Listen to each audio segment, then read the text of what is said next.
G'day, welcome back to the vlog, and probably the last vlog for Aussie Boater. Yes, that's right, I am selling up. I've had enough. Yeah, 4 years it'll be in April that I've been living on the canals. And yeah, I just want to start doing other things now. Mainly, I want to move to London and be with my partner, Duncan. Because we really haven't had a chance to settle down properly, and he wants to stay in London, so I've decided to embrace London. Never thought I'd say those words, you know. I hated London the first few times I went there because I was in a rush. And then I took the boat in, and that was the best thing I could have done. It completely changed my perspective of London. And I love it because I was able to take my time. I wasn't in a rush. I was able to plan my journey, and then I could use the canal as a point of reference. I had my bearings. So now that I've got that, I absolutely love London. So yeah, after 4 years, I'm getting a bit sick of it. Sitting on the back there with a drone with a diesel engine. Oh, I'm just getting a bit. Anyway, so I've done a big brainstorming session. All the pros and cons of living on the water, living in a narrowboat or a boat. And it was a really good exercise because it made me think about, because there's so many pros to living on a boat. It really is. But for me now, I've just kind of reached the end of my tether with it all, you know? So let me go through it with you. Right. So just to give you a rough idea of, what I've been doing for the past, 4 years, I've been full-time liveaboard. I've had two boats. Remember I had my little yogurt pot? So almost 2 years in each. I've travelled over 2,000 miles. I haven't done all the network, but I don't need to because, when Charlie retires in 4 years. It's my mate Charlie from Texas. And he wants to buy or pay even hire a narrowboat. We've talked about shared boats as well. So that's in 4 years' time. So look, I may come back to it in a few years, but, just for now, one of the things that's really driving me is the fact that I've got no purpose. I've got no reason to get out of bed in the morning. Do you know what I mean? I've got no jobs. So that's one thing I've started looking at already, being in London. There's loads of jobs in London I could do. So just got to find the right one and yeah. So yeah, I've been retired for 4 years, more or less, and I absolutely hate that. Even though people say, oh, that sounds wonderful, being retired and all the rest of it. But believe me, after, a few years of it, you say, if you've got no purpose, if I had a job, maybe my life might have been a little bit different on the boat, but look, it's been a fabulous 4 years, and that's why I've done this exercise of all the pros and cons. So, let me just go back to it. Okay, so the pros. I've had the freedom to travel. I've basically been able to go wherever I like. And yeah, I've seen, and I'll just put here down the bottom, villages, all the beautiful little villages and towns I've been to. It's just been an incredible journey. Absolutely. I'm so humbled and so thrilled to be able to have the opportunity to be able to travel to England like this, It's honestly the best way to see England. It really is. In my opinion, it's the only way to see England, Anyway, so moving right along. Right, so, yeah. I'll go to the cons as well. Breakdowns, they're a bit of a pain. The amount of times I've broken down. And it causes me stress as well. It was stress a lot more in the beginning because I didn't understand how to service my petrol outboard or my diesel engine or anything like that. And they're skills that I've learned, I've had a massive learning curve. I know how to service an outboard motor. I know how to service a diesel engine. I know how to design and build a 12-volt circuit, which is what I've done. I've retrofitted a whole 12-volt circuit throughout the boat. But the isolation was getting to me. I'm a social person, and I just love meeting people, being around people, and being on the end of a boat. I mean, okay, in summer, you do get to meet other boaters and, when you're at locks and things like that, but then you're going back to your boat and the isolation kicks in. So the isolation's getting to me a bit. Like I said, I'm a social person. However, having said that, I have put it down as a pro as well, because isolation and silence can be quite appealing to a lot of people, It's just Nice to be able to get out in the middle of nowhere, no light pollution, no sound pollution, and look up and see nothing but stars. That's why I put down as a pro, because sometimes it's been really nice to be able to do that. But for an extrovert, yeah, not that great. Not that great for someone who loves being around people. And like I said, I get to do a little bit of it over summer, but it's a pretty lonely existence. And my God, am I sick to death of that sound of the diesel engine droning on in the background. Drives me nuts. Drives me absolutely nuts. I'm so sick of it. Yeah, so we'll go back to this. Yeah, cruising's no longer enjoyable. You're sick of the sound of the engine. It's just, you turn a corner and lo and behold, there's more countryside. Or another lock. Oh, I'm sick to death of doing locks, let me tell you. I'll put it down here. Moving heavy lock gates. Yeah, especially coming down the Grand Union. Oh, God. 70 locks, is there? Something like that. But yeah, I've just lost the enjoyment of it. Novelty has well and truly worn off. So in the beginning, it was great. It was all new and interesting and all that kind of stuff. But yeah, yeah, I've just lost enjoyment. I mean, it's great when you're on the bow, and someone else is driving. Like Charlie came out and drove for a bit, and I was able to sit out in the bow and enjoy myself. That's lovely. But I'm the skipper, so 99% of the time, I'm at the back, listening to the sound of this droning diesel engine, and it's no fun anymore. It's just no fun. Um, Winter, cabin fever. Your cabin fever, I mean, you get that in an apartment, and of course I caught COVID as well when I was in my little yogurt pot in the middle of winter. So that was a really hard time. Um, and, I haven't been able to sleep properly since I've been on this boat. Or either of the boats. I have a maximum 6 hours sleep a night. That's it. Because I constantly have this fear of sinking. I have nightmares.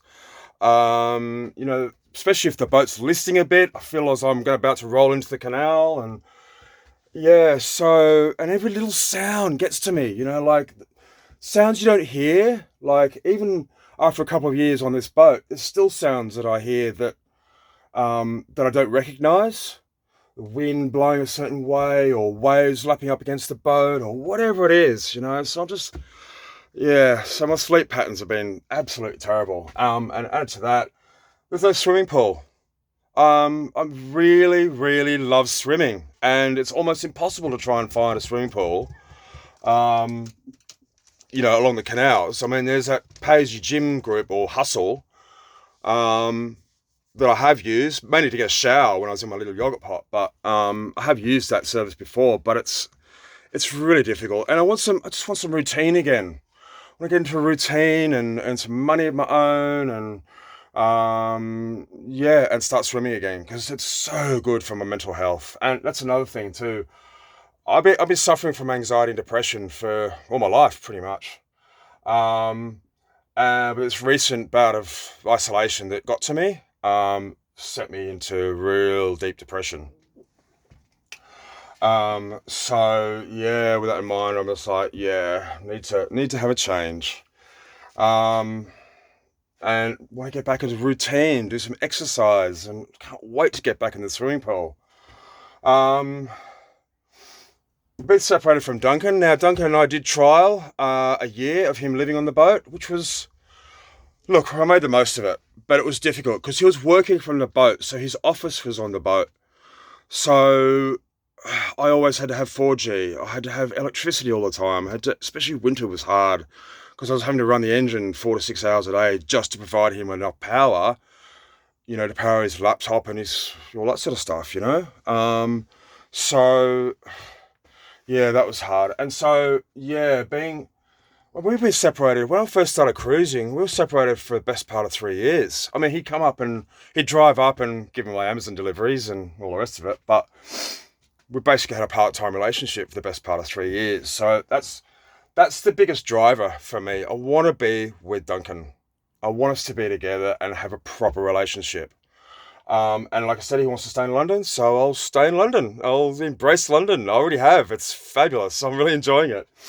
Um, the cost maintenance. Oh my God.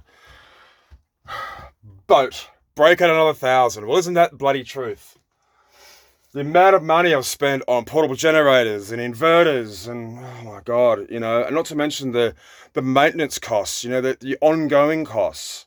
Like currently I'm spending about £250 on diesel and coal because it's winter and diesel fluctuates. You can pay anything from like £1.30 to I've paid for like £1.90, per litre. And coal's gone up in price too. It's like £20 a bag, and I'm going through a bag a week. So it just all adds up, and the license fee. That's the other thing. That's going up again. It's gone up 9% this year, so it's like £1,100 for this boat for next year. So yeah, it's just all these extra expenses that people don't tell you about. That's not including food or pub visits or anything like that.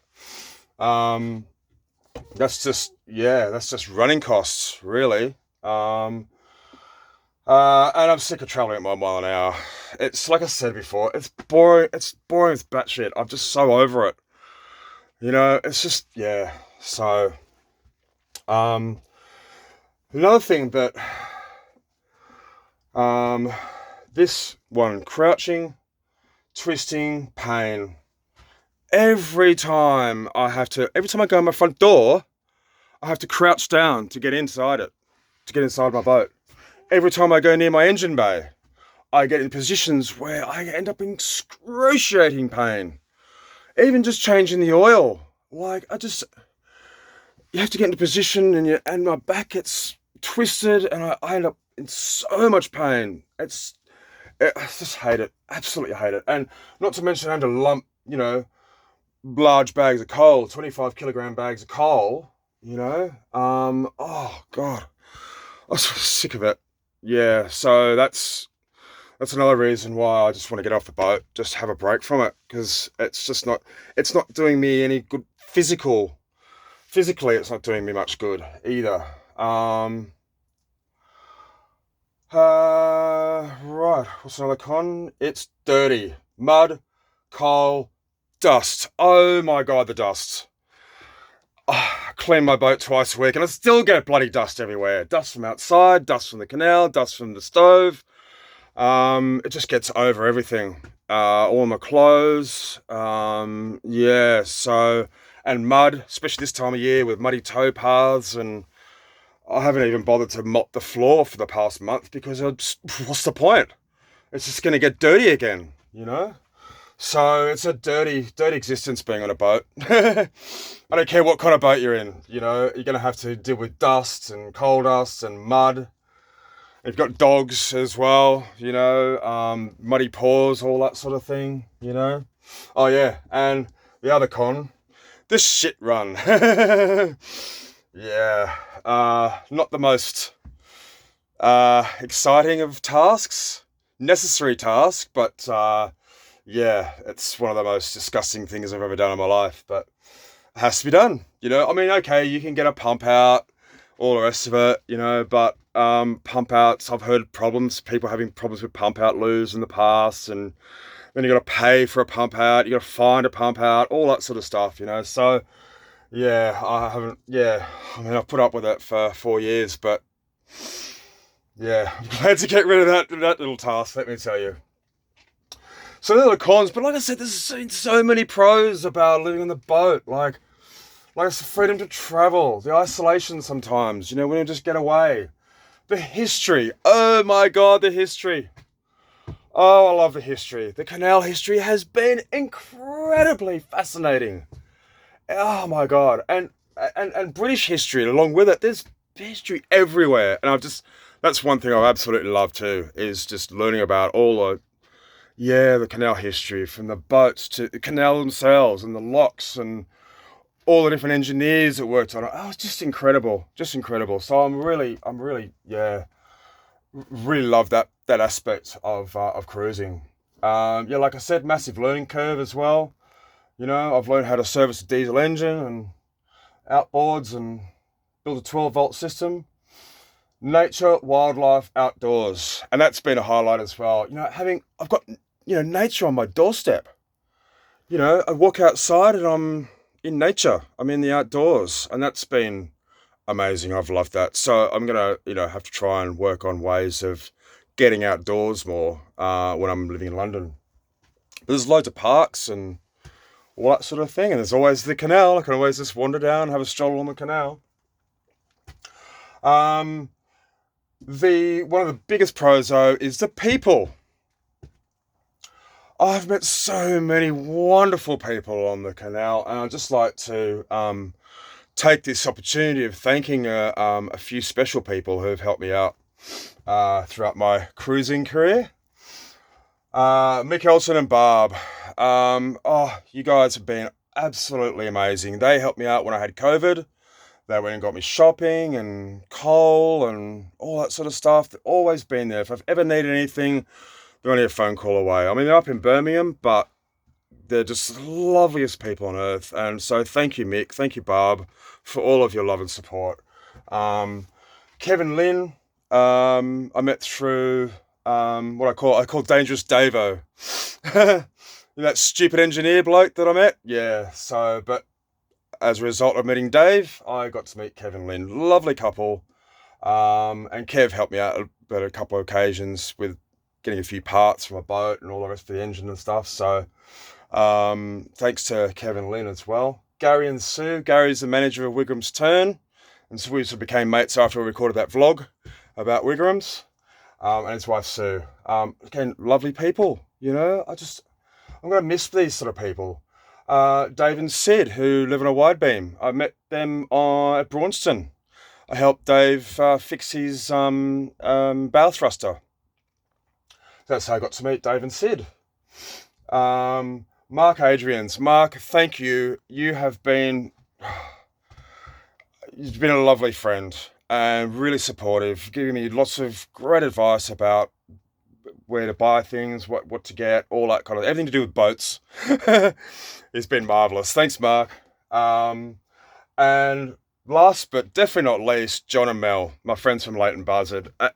They have been the most incredible friends. We've become close friends, in fact. John, he would come up whenever I had breakdowns, like engine breakdowns. He'd come up, he'd drive up and help me out.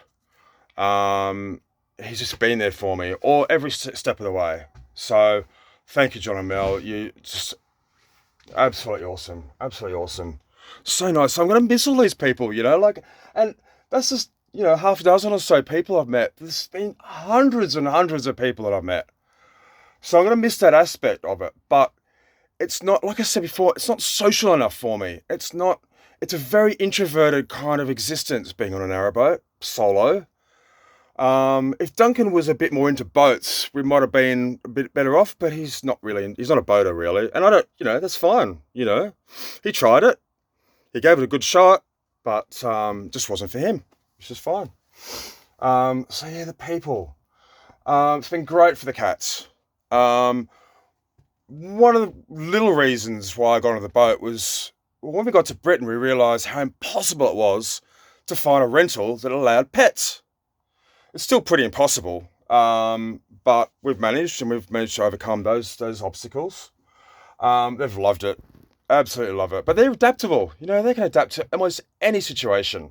And that's why I love having cats, because you don't need to take them out for walks, and they're fairly maintenance free, So it's been wonderful. It's been great for them. And I've influenced, helped, and entertained hundreds, if not thousands of people. I mean, my subs have just gone up to 3,000, just tipped over 3,000. But it's not about that. I only created the vlog in the beginning to entertain my best mate Rick in Townsville in Australia. So when I'm recording, I record everything for Rick. But then I have 3,000 followers as well. And not to mention, at one point I actually had more people watching my channel who didn't subscribe, which was kind of interesting. I got a lot more people watching my channel who weren't subscribers. So, and remember, the Yoga Pots group that I created on Facebook. There was no other group around on Facebook that was dedicated to cruiser enthusiasts. And so I started one that was called the Yogurt Pots. Because I didn't have a clue. At the time when I bought my first boat, my little cruiser, I had no idea what I was doing with regards to renovation. So that's why I started the Facebook group. And it's still one of the best groups there is today. I'm not a member anymore, but I've got other people managing it now. But that's one feather in my cap, if you like, you know. Um, Patreon sponsorship, if you can get it, I've had it. Patreon was really good in the beginning. I ended up getting like 12 patrons, and I ended up earning about £200 a month, which was great because at the time my budget was only £200 a month. So having that little bit of extra was really, really nice. It means I was able to go to the pub and have a pint every so often, you know? So a little bit of extra. But if you're going to do this, you've got to be different. Everyone's a boat tuber now. Everyone's on the bandwagon, you know? So if you're going to do this, you've got to think of some other, you know, difference. You know, what can you do differently that others aren't, you know? That's if you want to be successful, you know? Oh, I'm going to miss these. Canal side barbecues in summer. I just love the fact you just moor up somewhere, get the deck chairs out, get the table out, the barbecue, and have a barbecue on the canal, on the side of the canal. Just used to love that. But they're few and far between. You know, summer's not very long in this country, as most of you know. So you know, there's been loads of pros to me living on the boat.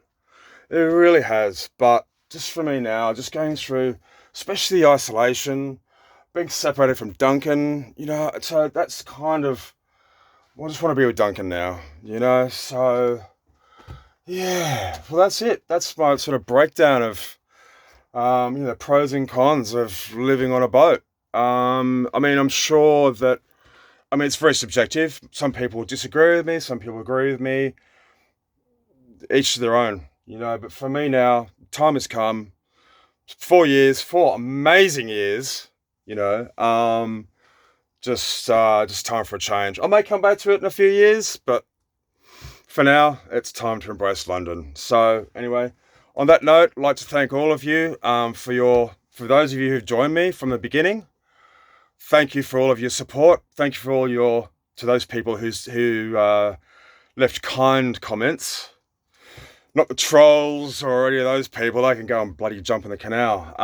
But yeah, to all the people who have supported me, you know, like Mick and Barb and all these people here that I've mentioned.